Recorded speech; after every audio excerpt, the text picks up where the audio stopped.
Money music. Okay, we're live now, and what we're gonna do, everyone who's plugging in at any point in time, listen to this song. My daughter sent this to me. It's so fun. Here comes the money.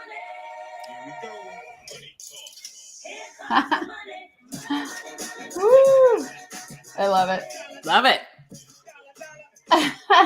Here comes the money. Okay, so that's by, I don't know how to say this guy's name. Shane McMahon, maybe. McMahon. If anyone likes that song, that's what that is. It's so fun. My daughter, it was really great. She messaged me and said, "Mom, you got to hear this song. It's made for you." I was like, oh, my kids know me very well. It was amazing. So welcome everyone today to our NFA Money Talk live. I'm so excited because so far, you know that the NFA Money Talks that we've done have been people that I've invited who I've known well. Diann reached out to me via email and had one of maybe the coolest emails ever. And I was like, oh, I love her vibe and we definitely need to hang out. And so I knew that she'd be a great fit to have a conversation here. So here she is today. I'm going to let her introduce herself. You all know that what you're going to get out of these conversations is tips on how to break through to six figures faster in your business, money blocks that have come up for both of us in our business building journeys. These are organic, deep dive, real, raw conversations where we share with you, the things that come up when you're building a business. And there's a lot. So stay tuned and hang out with us till the end because we'll be talking about all kinds of awesome stuff to help you grow your business more powerfully, break through your money blocks. And I always think build that dream of having a business that gives you freedom so you can choose what you want to do with your life and feel really good about it. So welcome to the show, Diann. I am psyched you're here. Yeah. Me too. I come from a background of being a psychotherapist. I worked in nonprofit agencies, hospitals, and group homes, all kinds of fancy things like that. But people who work for nonprofits have usually bought into the story that you can't make a difference and make money. And I drank that Kool-Aid too. So I was working for very little money, doing a lot of good in the world, but realizing I'm going to have to die within a year of retirement because my money is not going to go the distance. And I actually left the field of psychotherapy to become a coach. Now, of course, all my therapy friends said she's going to the dark side. But honey, that's where the money is because therapy has a set market value. And when you are a therapist in private practice, one of the questions you get asked all the time is, oh, I know that's your fee, but is that your fee? Can you do a sliding scale? And that, my friends, is a race to the bottom. So. Okay. We're going straight. Let's dig right into this because this is so powerful. I have friends that are psychotherapists and they have their own practices and it's like that cap that people perceive. Yes. Where they just go, oh, this is what psychotherapists charge. And so you just can't charge more than that. And they get really stuck and then you can never get out of the dollar per hour, that hourly rate that you can't really take on enough clients to really, really have bigger impact and bigger wealth building tools. So what do you think that's about? How did you break through that and go, I'm going to the dark side for coaching? And why do coaches get to charge more than this psychotherapist? This is so good. Okay, so I got to go back a little bit further in the timeline. I had a previous career. My first career was in sales. It was actually in medical sales, and I was making really good money. And then I had a serious car accident, which kind of took me out of the workplace for a while. And I guess you could say I had a little bit of some kind of an awakening. And I thought, is this really what I want to be remembered for? If I had died in this accident, all the people at my funeral would have talked about how great I was in sales, how much money I was making for the company. And it's is that really what it's all about? So I actually made the decision at that time to go back to grad school to get a lot more education so that I could make a lot less money. Now, clearly I had money blocks going on that I was completely unaware of, but I felt really proud of the work that I did as a therapist. But when I finally, in the last 5 years of being a therapist, I opened a private practice and I did everything wrong. I looked around and saw there were 400 other practices in our zip code. So that if I had even wanted to get paneled with insurance companies, which is a fuck ton of paperwork and very little money, and you basically have to take everybody that comes through your door, yeah. I couldn't even have that as an option. So from the get-go, I needed to be fee for service, cash. So what did I think with all the money fuckery that I had going on in my head? I decided that, well, if I can't take insurance and there's 400 other options, I guess I'll just undercut and I'll just charge less. That is the dumbest thing ever, because what it means is you have to see so many more people to be able to just make a living wage. I didn't know anything about business. I didn't know anything about marketing. And I did learn. But ultimately, the culture of therapy comes from this conditioning that you get deep into during graduate school, that we are the good ones. We are the people who are making a difference in the world. We're the ones who are standing up for the underdog. We're the social justice warriors. And that should somehow compensate you, so that you don't have to become one of those greedy mofos who's all about the almighty dollar. So you're literally not doing well because you've got all this education and you're not making much money because you're one of the good people. After a while, that wears out. Coaching is an unregulated industry, as you know, while therapy is a highly regulated industry. So you got to have a lot of education, a lot of training. You have to be supervised by the state so that you don't do anything unethical, like sleep with clients or anything like that, which, by the way, people lose their license all the time for shit like that. But in addition, it regulates your mindset about what an hour of therapy is worth. So in the market value conversation, an hour of therapy does have an upper limit, even if you are a specialist. And the topic of a sliding scale comes up all the time because people in community mental health and nonprofit settings know that a lot of people who need therapy can't afford therapy. So they charge them based on what they can afford to pay. And if you do not do some very intentional work around that, when you open a private practice, you're either going to have to see 50 people a week or go out of business trying. Coaches, it's because it's unregulated. There are literally coaches who coach for free or charge next to nothing, and coaches who charge $10,000 for an hour of their time. And because it's unregulated, it's like, it's up to you. It's up to you. It's like, of course, let the buyer beware, but it really gets the whole conversation about value versus worth kicked off. And there are great coaches who charge nothing. There are terrible coaches who charge a lot, and everything else in between. But same with therapy. Absolutely. Yeah. You know, a lot of what you said is interesting to me in terms of the relationship to that in academia. So professor path, you know, when I was on that path, it was very similar, where there's a very specific mindset around what is it going to mean to be in academia. And I think a lot of people in the outside world who aren't in academia think professors make a lot of money. And, you know, in movies, they really project professors as like these just wealthy. They always have these big houses with huge libraries, and their life is just amazing. And they're taking summers off, and it's like, there's a lot of myths going on here. Besides the fact that they get paid, in my mind, slave labor wages. I mean, it's like very, very low pay. Got to move, high pressure job, like all of those things. Some amazing things about it too, of course. And, you know, if you're looking to make huge impact and huge income, for me, when I started to look at that professor path option, I was like, I don't want to move. I had 3 kids when I was in school living in Boulder. I'm like, I don't want to move. Oh, a $50,000 a year job to work this amount is never going to pay off my student loans, and I'm going to be miserable. And so coaching for me was like, hey, I get to do the things I love. I get to teach. I love teaching. I get to hang out with people. I get to help them transform, awaken those light bulbs, and get paid whatever amount I decide I can bring to the table in terms of value.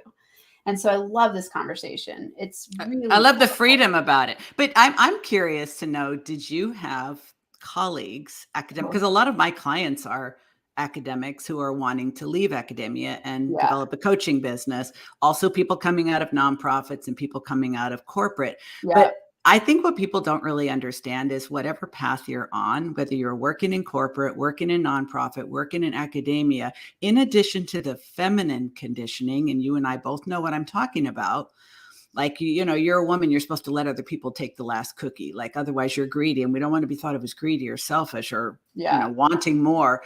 But you also have an indoctrination from your profession. And if you're doing good work, you shouldn't need to also make money. That is an artificial distinction that's bullshit. Oh, absolutely. Like I love to think about, you can do what you love and make money doing. A lot of people have that block, like you've got to be a starving artist or Yes. starving in these professions because it's a passion project and Right. you're not supposed to make money doing that. And then in that indoctrination, absolutely. When when I decided I wanted to be a coach, I didn't tell anybody in my community. I was just like, ooh, I'm not going to, it's definitely not talking to my professors about it who are on my committee. I had Yeah. one friend who's still to this day my best friend, and she knew, of course. But other than that, it was like this constant fear of their judgment of like, you're gonna leave academia to be a coach, which is just kind of like a silly profession that most people don't make it and make $20,000 a year, was in their mind. Yes. And so it was like, you're crazy in their minds. And I had a lot of opportunities to have a great professorship and do a lot of cool things in the world. And then I went, oh, and I can do it in the way that I choose to do it. That piece you're talking about, the freedom piece, choosing who I work with, choosing how much I charge, choosing where I work, choosing when I work, choosing what kind of impact I want to make. Like really the sky's the limit in a coaching business. It's why to me, entrepreneurship in coaching is so powerful and impactful. Like, going from food stamps to six figures fast, there is no way I could have done that in academia. No way. And so No, it's and they don't fund your retirement very well either. Because no. I'm married to a former full professor of medicine, Mm-hmm. and he was too busy serving patients and writing Yeah. papers and teaching med students to realize that we didn't have a great retirement plan. What the university was doing for us was chicken feed. Yeah. So both of us left academia, Wow, and that's amazing. Good for I you. mean, yeah, it's what you have to do if you want a little bit of flexibility and freedom, Yeah. and you understand that the artificial distinction between making money and making an impact that's institutionalization from the very people that benefit from us staying small and stuck. Yeah, totally. So Will you share? This is so powerful because I think there's a lot of people who want to take the leap into entrepreneurship and having their own business. For you, what was that process to just decide, fuck it, I'm doing it. Like I'm going all the way. And it sounds like you had a lucrative practice where you I had did. clients. So how did that transition go for you? What was it that caused you to take the leap? I think it could have gone smoother and faster, but I actually went into private practice because I was subject to harassment. I was in an executive position in a large mental health agency with multi-million dollar contracts under me, lots and lots of staff. And I was the chief clinical officer, but I was reporting to a CEO that was both incompetent and unethical. And I stumbled across something that I realized they were committing fraud. And they had my Mm, name implicated because they needed to have a licensed clinician on every one of the contracts. So that started off a year of harassment. And I would like to say that I, just left right then and there. But it took me a little while because of the whole sunk cost fallacy of how much I had put into that career and thinking, I can't walk away. I can't be pushed out. But ultimately, that's how I left and went into private practice. And I'll tell you why I left private practice. I had a wonderful practice. It was all cash. I was doing extremely well. I had a beautiful office with a private balcony at a desirable address. It was awesome. But you know what? I realized I outgrew the role of mm, talking about problems mhm. because in therapy, you're talking about problems. People gain insight, they get healing. But I started becoming much more interested in talking about possibilities, Mhm. potential, performance, reaching goals. And after I worked with a couple of coaches, I realized, oh, this is why you can't be a therapist anymore, because you don't want to talk about problems. You want to talk about possibilities. So Yeah. that's when I pulled the plug. Wow. And so for you, was it a pretty, you said it took you a little bit of time. Was it one of those, though, once you made the decision, you just went all in? Did you transition out? What did that look like financially? I transitioned out. First, I realized I was actually attached to the office. I loved my office. It was so pretty and it was really comfortable. And I think I was just attached to the whole being location dependent at that time, where people came to me and it was like, I was the hostess and all that. So I did it in stages. The first stage I Okay. did was I let all my clients know I wasn't going to be a therapist anymore. And literally breaking up with your clients as a therapist is not for the faint of heart. Like I had all kinds of reactions and most of them were not positive. Yeah. That only reinforced the idea that I'm really doing the right thing, because I don't want to create dependency. I want to help people not need me one day at a time. Yeah. So I closed the practice and I started working out of a co-working space and started marketing myself to very similar people, but online. Mm-hmm. And then I moved to working strictly from home when I realized I didn't need the co-working space anymore. But I think things didn't really start ramping up for me until I realized that I was still kind of operating from an upper limit with respect to what I could charge as a coach. Yeah. So it wasn't until I did some work with a coach around that. And, you and I are both fans of the big leap, limiting beliefs, upper limit issues, and all that. So when I did some work around that, I was able to say, okay, I think I was coming from the perspective of how much is this worth, or how much am I worth, to what value can I create for a person who wants it, who needs it, and who is willing to invest in it. And I think that was what kind of blew the lid off. Yeah. Oh, I love this. I'm going to type this in because this is so powerful. It's not what you're worth. It's the value you provide. Okay, will you talk about that a little bit? Like for people watching, what does that actually mean in terms of shift and transition in your mindset? Like I think of this as a reframe from, okay, going from worth-based charging and fees and rates to value you provide. Will you talk about that a little bit? I'd love to. Well, for one thing, if you think about it, therapy is kind of a pay-as-you-go situation. You go for an hour of therapy and you pay for it. And then you go for another hour and you pay for it. And you keep going until you don't feel like going anymore. But what ends up happening a lot of time is that people are afraid to end the relationship with a therapist because they start to think the only reason they're doing okay is because they're going. Now, for some people, that may be true. But for most people, it becomes a comfortable habit that they're then afraid to let go of because they don't believe that they can continue doing okay without the therapist. And I think, unfortunately, the way a private practice model is set up, the therapist, in a way, consciously or unconsciously, wants them to think that because this is their friggin' income stream, right? But I started thinking, what is the value of the transformation that I can help someone create? And how quickly can I do it? Therapy didn't need to take years in most cases, but it did take years when you're on the pay-as-you-go model. So instead thinking, okay, I'm working with a coaching client. I work with female solopreneurs. Most of them are not as profitable as they could be, can be, will be, because they haven't worked through all the kinds of issues that you and I talk about every day. But when you can say, all right, what would it be worth to this person to eliminate the things that hold them back, and to be able to do that in 12 weeks? Yeah.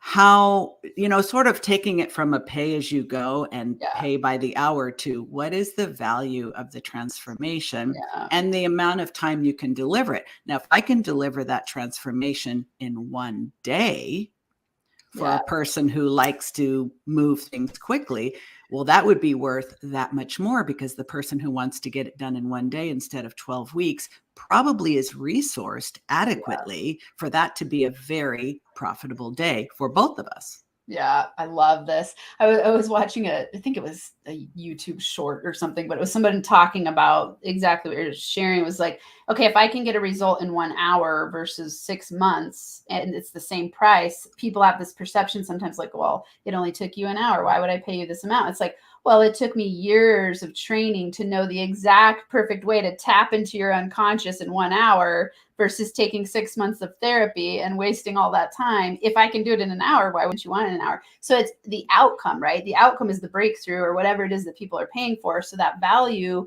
proposition, like the value piece is, what's the cost of one thought helping you make millions of dollars? What's the cost or the value of me helping by asking you one question or giving you one exercise that causes you to completely transform your relationship to money, your relationship to your partner, your relationship to imposter syndrome, like all those things? It's like, that's pretty valuable. I've read books before that I'm like, I would have paid $1 million for that book. Like, it changed my whole entire life.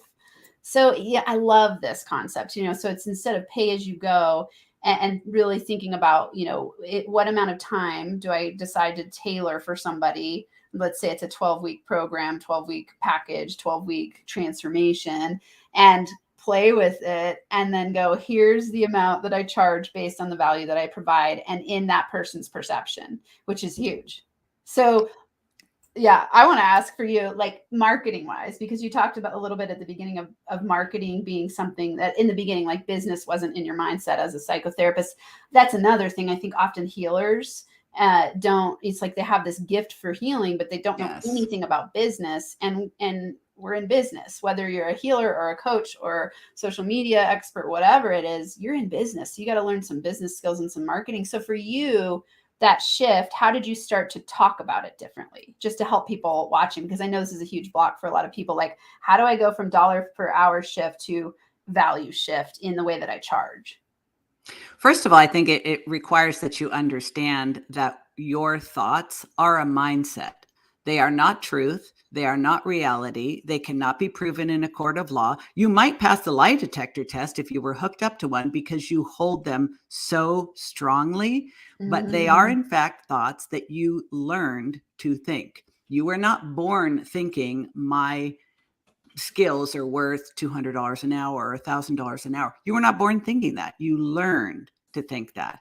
And I think being able to appreciate and understand that we are socially and professionally conditioned to value our time, our effort, our expertise, our training, and whatever transformation we provide through our own money blocks and our own money mindset. Most of us grew up hearing money doesn't grow on trees. You got to work hard for the money. Most of us grew up with parents who taught us either consciously or just by example that work was something that was hard, that you kind of resented, that you probably didn't like very much, and you only did it so that you can get enough money that you can enjoy your non-work time. Well, that's something that I think especially millennials have completely flipped on its head because they saw so many of their parents burn out, have bankruptcy and multiple divorces. It's like, what if you could actually make a living doing what you love and are maybe even naturally gifted at?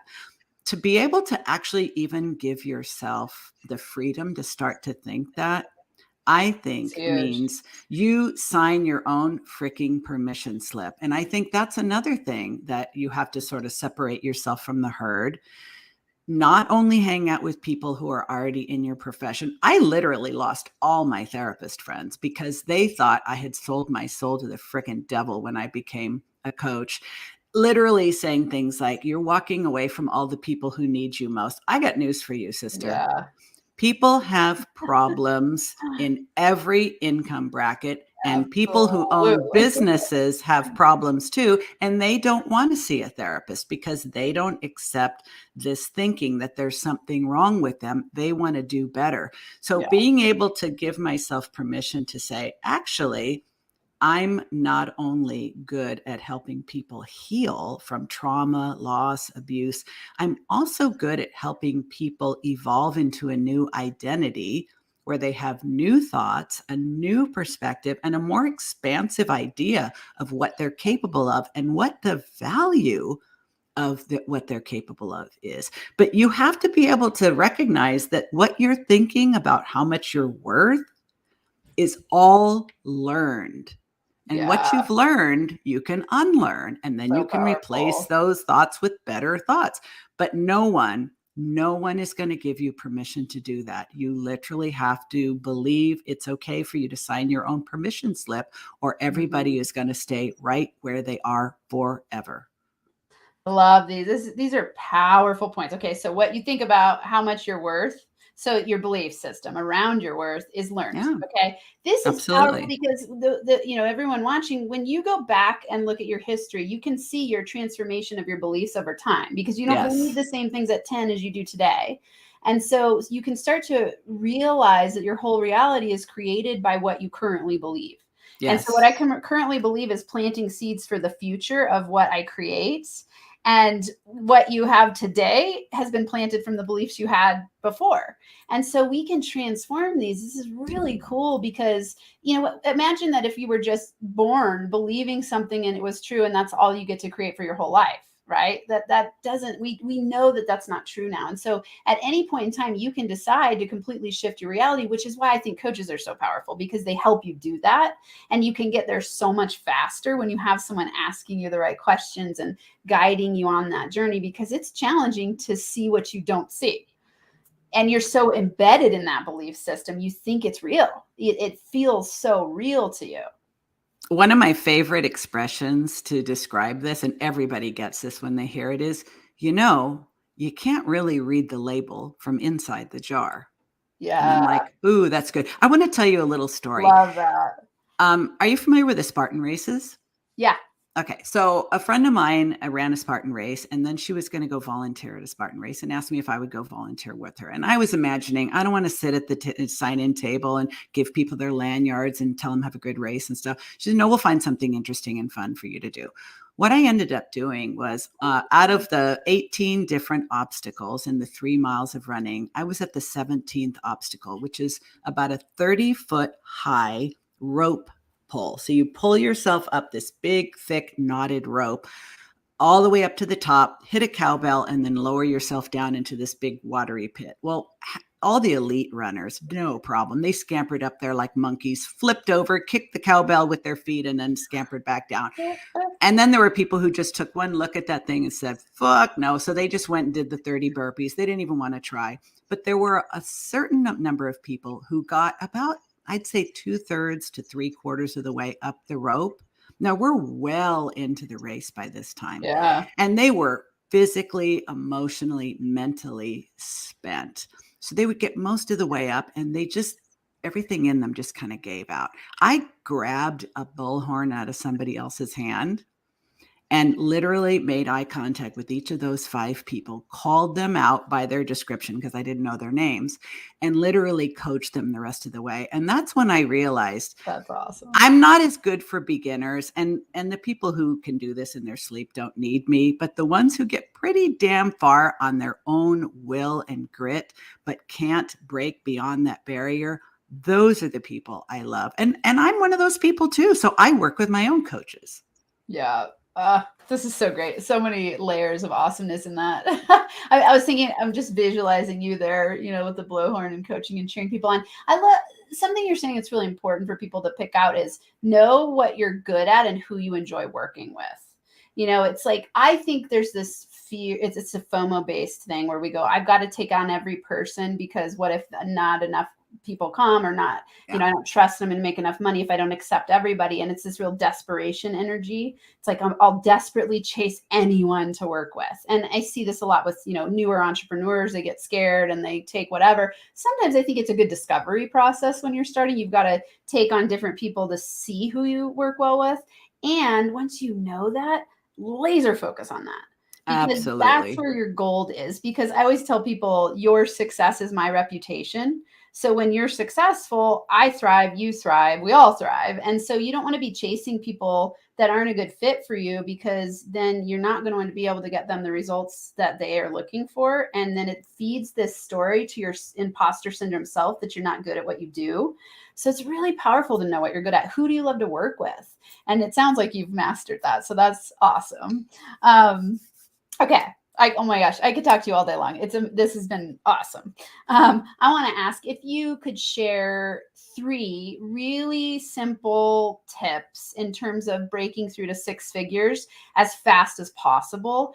Like, what would you tell your startup coach self what you would do with it, with 3 things that are like, oh, this would help me break through to 6 figures faster? What would those tips be? I wished I had someone tell me these then, and I wished I had been brave enough to follow them. But what I have really learned and try to help my clients do much faster than I did is go all in on what makes you different. What makes you different makes you special. And it is probably the very thing or related to the thing that you might have been teased about, bullied over, tried to cover up or mask, feel shame about, but literally absolutely amplify that, because the more you can stand out from the noise, the more you will be a beacon to the people who won't settle for anyone else. And I really wish I would have done that sooner. I would also say surround yourself with people who are doing better than you, but not so much better than you. I don't mean the blind leading the blind that I see so much going on. People call themselves experts, but they're literally still figuring it out. Be around people that are inspiring and you aspire to be like and can actually see that. If you surround yourself with other beginners when you're a beginner, you will move at the pace of the slowest person in that group. It is just human nature, but if you position yourself around people that might even be a little bit freaking intimidating, you are going to turbocharge your results. And I would also say the biggest thing we have to do as entrepreneurs is to make friends with failure.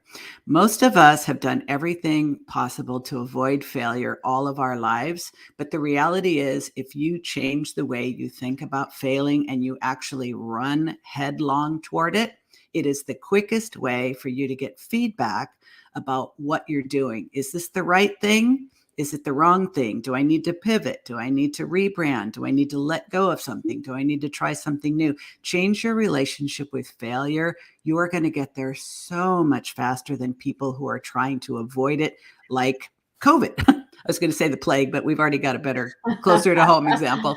Yeah. Wow. These are good. Okay. I love asking this question because, I think everybody here is wanting to know, how did you get there? How could I get there faster? And when it's funny to ask that because I often work with people on how to slow down and be present instead of thinking it needs to happen fast. So this isn't about that hustle grind mentality of like, I've got it. Once I get there, I'll be happy. It's like, oh, how could I break through to 6 figures faster, knowing what we know and making the process easier and fun. Earlier you were talking about how could I make this process easy and fun and flowing? Actually, that was pre-show. We were talking about that. Yes. We had a really fun conversation pre-show about having things be easy, flowing, and fun. And so that's when we say faster, it's like flowing. How can you create a 6-figure business in a flowing way? And so these tips that Diann has given.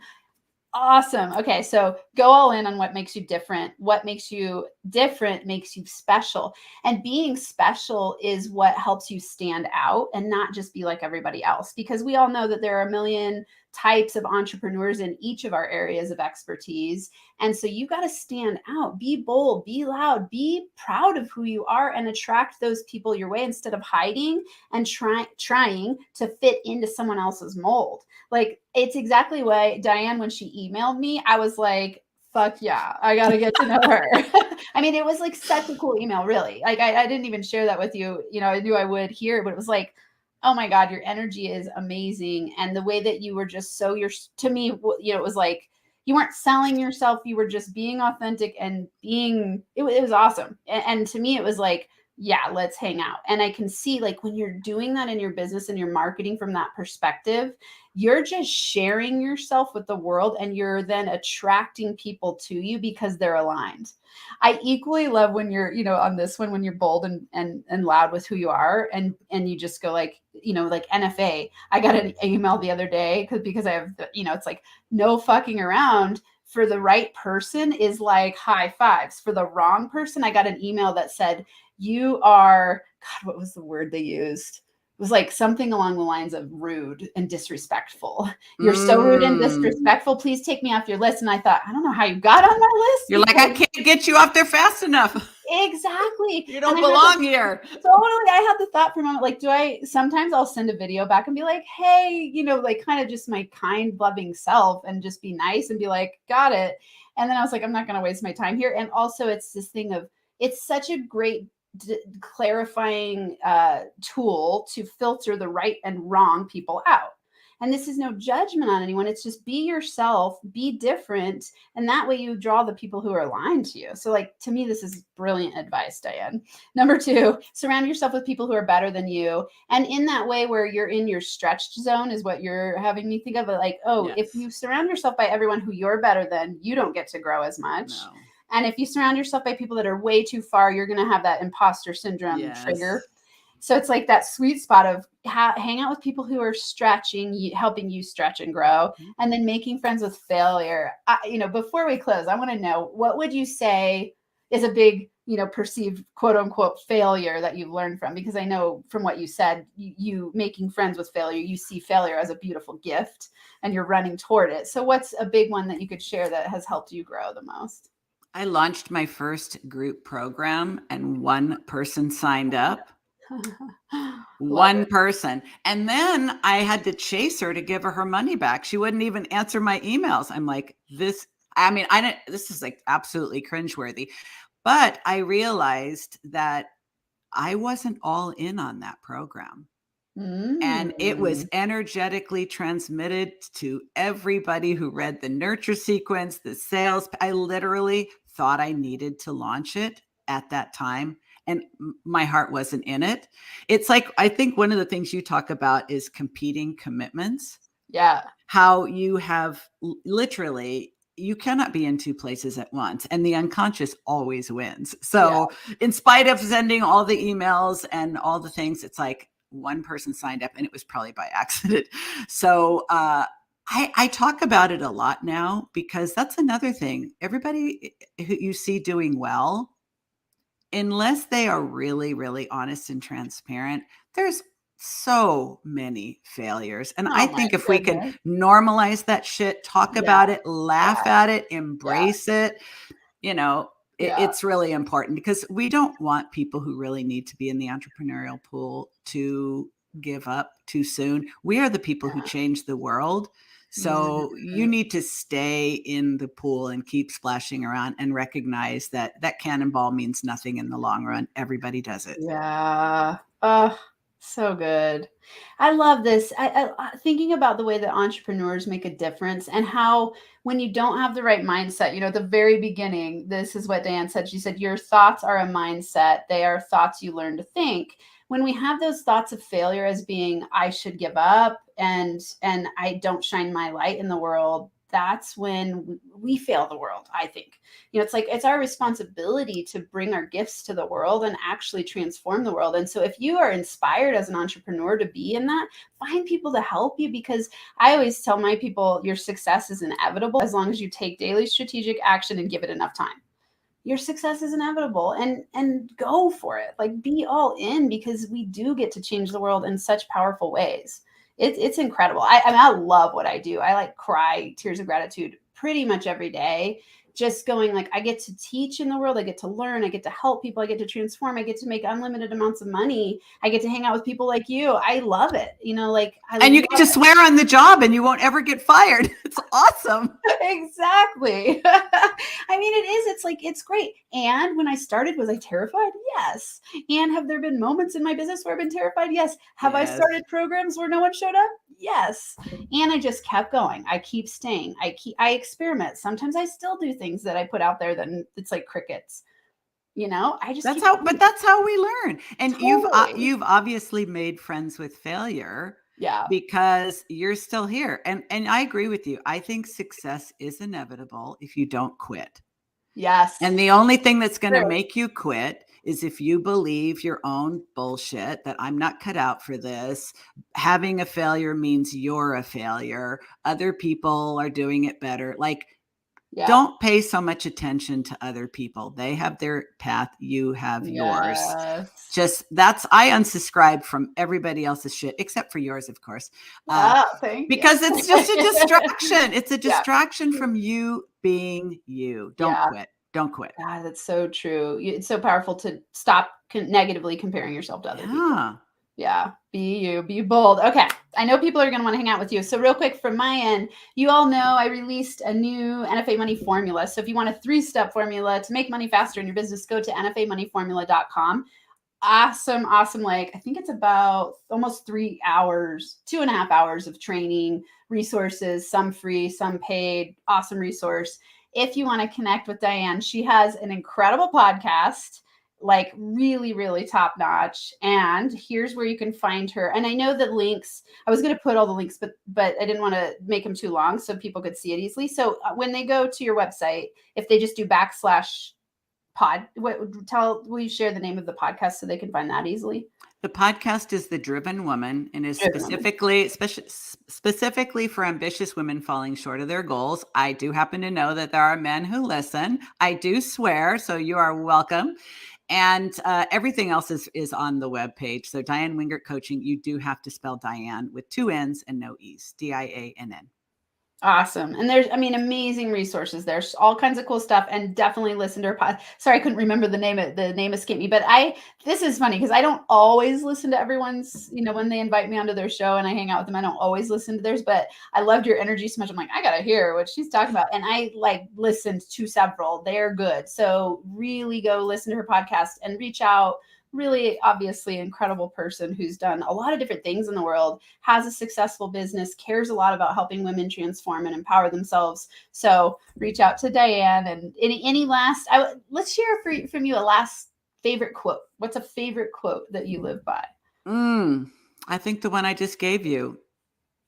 You can't fail if you don't quit. Can't fail if you don't quit. Yeah. Too many people quitting on themselves. I'm not having it.